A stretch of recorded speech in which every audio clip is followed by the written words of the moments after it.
Please be seated.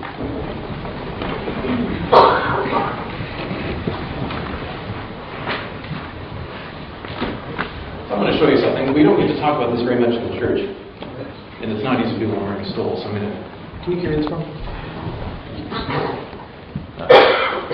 And yes, I'm going off my nose. I didn't plan on doing this. All right. So I wear this thing called a cincher, right? You probably have seen this one, which is not easy to get off this easy. So here it is. It's a cincher, it's a rope, right? And it's used to kind of hold my robe in, and then with the stole, kind of keeps everything in place. But I want to show you something. When priests and when others gather together and put on a cincture, we do something very specifically. We take it, we wrap it like this, and we hold a loop right here. And then this goes into the loop like this. And then we pull it tight. Amy, can you stand for a second? Can you pull on that for a second?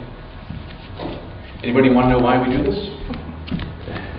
Jesus said to him, when you were younger, you would fasten your belt and you would go where you want to.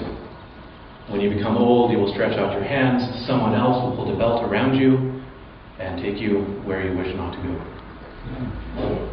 This is why, over the centuries, clergy have put on our robes in this way, to remind us of Peter and to remind us that with obedience to God, sometimes we're pulled to places we don't necessarily want to go. Now I'm going to put this back. I've never done this in front of a group before, so usually I do it in silence and I'm praying, so it's just kind of loose now. It's going to work. Can you get my stole back? Thank you.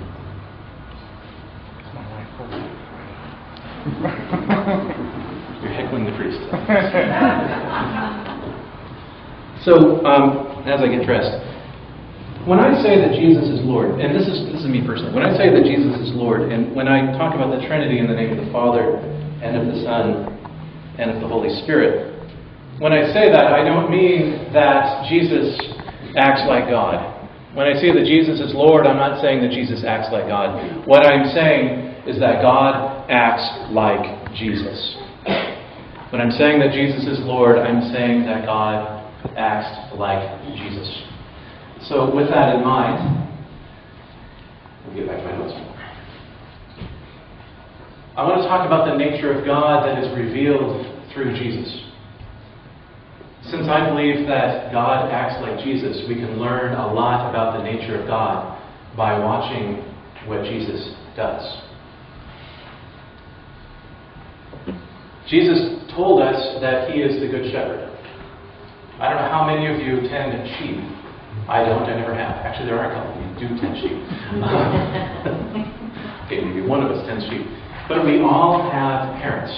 Good or bad, we all have parents.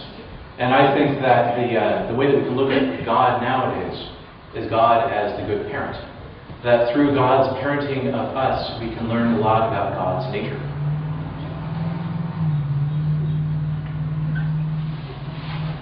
Imagine, if you will, a child who was raised thinking that he could do no wrong. Imagine raising a child, and that child thinking that he could do no wrong. Imagine how disastrous that would be in your family for that child, and then as the child becomes an adult. Imagine, if you will, raising a child who thinks that she can do no right. Imagine raising a child thinking she can do no right. Imagine how disastrous that is for her self-esteem, for her childhood, and for her as an adult. We know that those are not good parenting techniques. To raise children thinking they can do no wrong, or to raise children thinking they can do no right. We are raised by God, the good parent, knowing that we can do right, knowing that we can do wrong. But as the good parent, God will reconcile us together in the family, even when we do wrong, even when we step away. God, the good parent, won't force us to do things. God won't force us to love Him. God won't force us to follow God's commandments. God gives us choices. God, the good parent, tells us, I will give you choices, and I hope that you will do the right thing. God, being the good parent, will stop at no lengths to show us examples of how to live. through prophets, through Torah, through His Son Jesus, God will not stop showing us how to live and how to highlight these choices. God will continually show us that we are to love Him and to love our neighbor and to treat others as we want to be treated, but God will not force us to do it. God will simply give us choices to do that. Some of you have had members of your family who are no longer a part of your family. Things have happened, irreconcilable differences, and they have been cut off. God, the good parent, no matter who we are, will allow us back in. God, being the good parent, can forgive and reconcile in times that we can't. An example of that and of God's nature of being a parent is shown in today's gospel with the way that Jesus treats Peter. If you remember, back in Good Friday and a little time before that, we were talking about Peter and the Last Supper, and then Jesus is arrested, and Jesus tells him, Peter, you're going to deny me tonight. And Peter says, I'm not. And then when it comes time that Jesus is on trial, a maidservant approaches Peter and says, you're one of his followers. And Peter says, yes, you're right, I am one of it. No. Peter says, I'm not. I don't know that man. Someone else asked him, you're one of his followers, right? And he said, no, I'm not. And they asked him a third time. And he denied Jesus for the third time. Peter has lied to Jesus by saying, I'm not going to deny you, even though you tell me I am, and then he denied him. No matter what you've done in your life, I can tell you, you have not gone to that extent to deny God. None of us in this room have walked with Jesus during His earthly ministry. None of us in this room have done the miracles of Jesus as Peter has. None of us have followed Him that closely, nor did we stand at His resurrection. At His trial. None of us have gone to the extent of denying God as far as Peter has. And yet Jesus says, on you I will build my church. So Peter, after seeing Jesus for the second time after resurrection, the time when Jesus was there and talked to Timothy and said, Tim, put your hands here, touch this. After that, all of these amazing things are happening.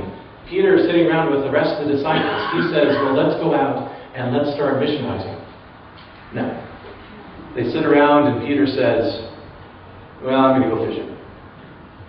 I've seen some pretty amazing things, but, I'm going to go back to my old way of life. This Jesus guy is great. I saw him twice now after death. I've seen him. I've worked with him. But, thanks. I'm going to go back to my old way of life. Let's go fishing. He lied, denied 3 times, and then went fishing. Jesus, being the good parent, how does He treat His child of God? Children, you have no fish, have you? He seems to know. So God will show up on the beach to a guy who's denied Him and lied to him and then decided not to follow Him in ministry. He will show up at the beach and He will call out to him by name, and then He will tell him, throw your net over the other side and receive an incredible bounty. That is the nature of God. I will stand on the beach and wait for you. I, even though you don't deserve it, will fill your nets full of fish, says Jesus. So they had a lot of fish, and they dragged him to shore. And the gospel tells us that although they had that many large fish, 153 of them, the net was not torn. Torn in Greek is schizo. Schizo is the word that we use for schism. He threw the net, pulled the fish in, and there was no schism. None were left outside of the net. God's net, as the good parent, when it is thrown, gathers everyone, and there is no schism.